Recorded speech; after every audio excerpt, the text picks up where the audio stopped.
Hi everyone, welcome back to my channel. Today we have a quick video, but one that I had a lot of requests to make. So today I'll be showing you the new Apple TV remote, how it compares to the old one, and if it is worth purchasing. It's currently selling at $60, which isn't terrible, but let's be honest, it's not cheap either. So you don't actually need to buy a whole new Apple TV to use with the new remote. It will pair to an existing Apple TV if you already have one. So if that is a concern of yours, you don't have to worry about that. I'll leave timestamps in the description box if you want to skip to anything specific, but I want to start with unboxing the remote and showing you everything that comes in the box. So here's the box that the Apple TV remote comes in. You just have to pull this little tab on the back here, and then you can open up the box on the bottom and pull out the remote. It's packaged really nicely. You just have to pull the tab right here to take the remote out, and it kind of just slides right out of this little paper packaging right here.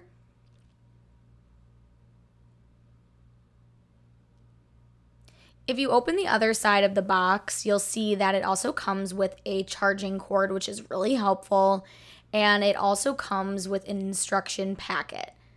So you just have to pull the tab to open up these papers, and if you want to go through the instructions, this is how you can do that. I wanted to also compare the two. This is the old one on the left-hand side here. As you can see, it was really slim and it was kind of difficult to hold because of that. The new one is a little bit larger, closer to the size of a traditional remote, which makes it a little bit easier to hold. It also has more weight to it, so I felt like it was easier to hold in your hand and it was less difficult to lose compared to the older remote. It also has some new buttons like the mute button as well as a back button. It also has directional buttons.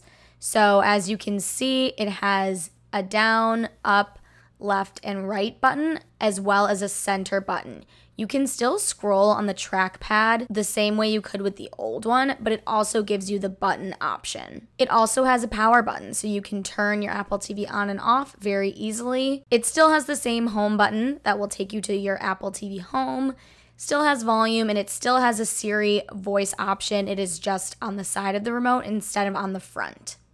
Similar to the old remote, it still has the charging capability on the bottom, with the charger coming in the package with the remote. Pairing the remote is so easy.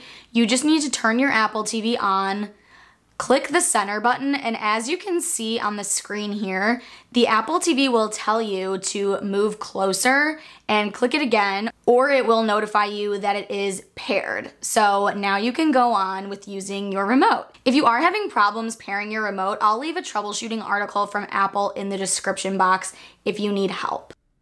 So now I want to show you how to use the new remote. So the first thing I want to show you is obviously the center button, which is how you select something. So we're going to resume this episode. And the mute button at the bottom will obviously mute the volume. And as you can see here, it shows a red bar. Play and pause is exactly the same. We also have the back button, which if you push twice will take you back one screen. And right next to it, we have the home button, which will take you back to your Apple TV home screen. On the side, we have the Siri voice control. So if you click and hold it down, you can ask Siri for something and it will automatically open it up once you release the button. I also want to show you how to fast forward and rewind. So if you click the right side, it will take you forward 10 seconds. The left side will take you back 10 seconds.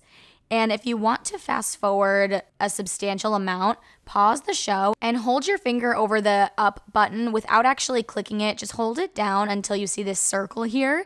And then if you just move your finger in a circle, it will fast forward or rewind. And then once you're at a spot you want, you just click play again. Like I mentioned before, you can still scroll around using the circle as if it were a trackpad if you want to quickly scroll for something. So you can scroll around up and down, but you can obviously also use the directional buttons like right, up, left, and down if you want to go to a different app. You can also swipe down when you're in an app to get subtitles, or just click the down button and click up to move this menu back out of the way. To turn the Apple TV off, as you can see here, it says press and hold to turn it off. So overall, I personally am really happy with the new remote upgrade. I think it's much easier to hold, harder to lose, and has some of the function buttons that I thought were missing from the last generation. I was also happy with how easy it was to pair with my existing Apple TV. And if I have any other feelings the longer I use it, I will leave an update in the description box as well. I think if $60 is a price point that you're comfortable with, it's definitely worth the upgrade. If $60 is still too steep for you and you're still really struggling with the older, smaller remote, I'd say try out a universal remote first because those are super inexpensive. They're on Amazon, and I will link an example in the description box if you don't know what a universal remote is. That's it for today. Let me know in the comments if you have the new remote and what your feelings are about it. I'm very curious to know. Thank you so much for watching today. If you liked this video, please give it a thumbs up and subscribe to my channel. I really appreciate the support, and I will see you in my next video. Bye!